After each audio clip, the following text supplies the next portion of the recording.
Pena. Yes. Your title?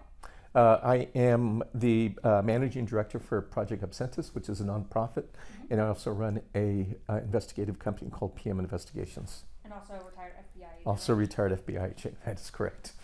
So we have this faculty member at the University of Texas. He was a professor of interdisciplinary, I gotta get that correct because it's a long word, and curriculum. So he's on federal charges that he had possessed and accessed child sexual abuse material. Hefty stuff that we're giving you right now. But tell me a little bit about that. I know I gave you the story. What are your thoughts on it all? Well, absolutely. I mean, it's just heinous. I mean, it's just disgusting.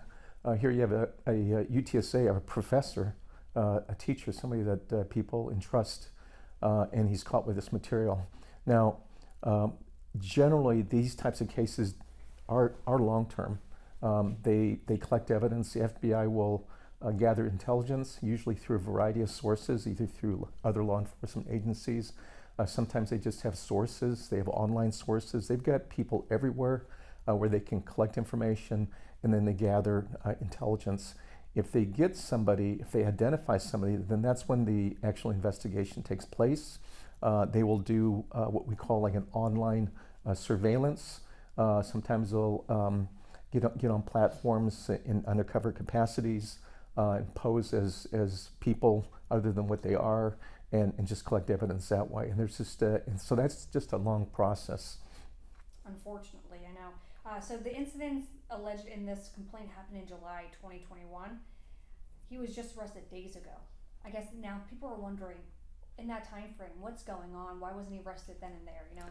Yeah, there's a lot going on behind the scenes. Okay, the FBI will make sure they collect everything, all the evidence they can, to make sure they have a solid case and a solid prosecution of this fellow. They generally will collaborate with tech companies. That does take some time. They'll issue search warrants.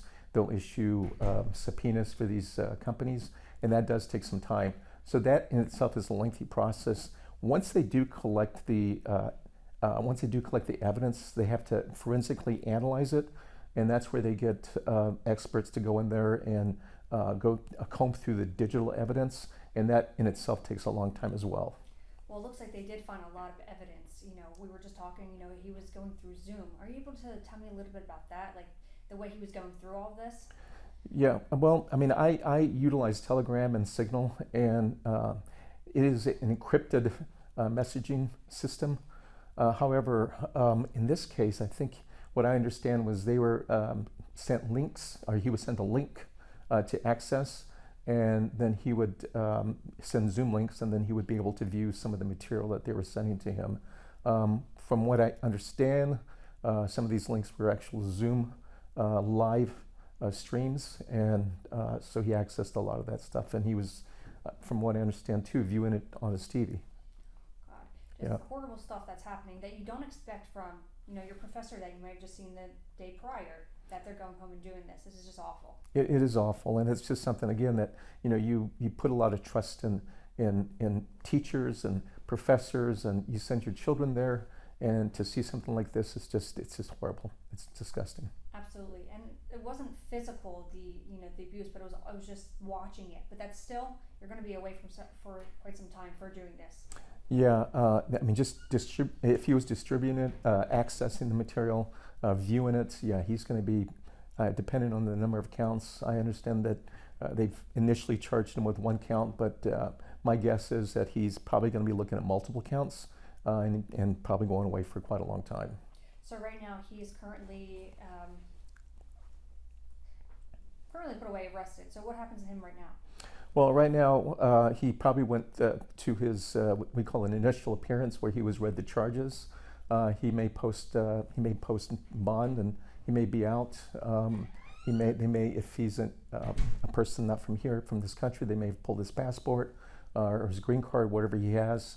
But they're going to make sure he stays here if he's posted, if he's out on bond.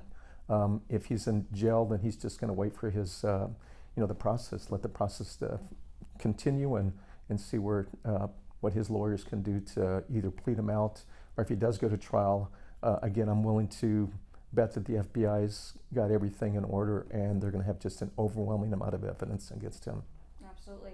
So this is not going away anytime soon. This is going to be, a trial, things like that. So Yeah, it's probably a long process, and we'll just kind of wait and see. absolutely. Are we leaving anything out that you want to add into the story? Anything else that you have left? I think just I think one important thing is just public awareness, especially, and that's the only way that the FBI and other law enforcement agencies are able to do their job, is if the public is aware and made aware of these things, and if they see something that is suspicious. It hurts everybody. We have children that are being impacted by this because you have these bad people that are producing this stuff. But if anybody is out there that even suspects anything, please get hold of your local law enforcement, get hold of the FBI, and just report it. Yeah, absolutely. How would you know if your professor's going home and doing stuff like this? How does one get caught? What are the signs for something like that? Well, that's hard to say because you see just a variety of people that are caught up in all this, and they're professors, they're lawyers, they're just everyday people. So you just don't know. Just being vigilant, being aware, just being hyper vigilant about those things, and report it once you see it. Absolutely. Yeah, I think we're good. All right. Thanks, Abel.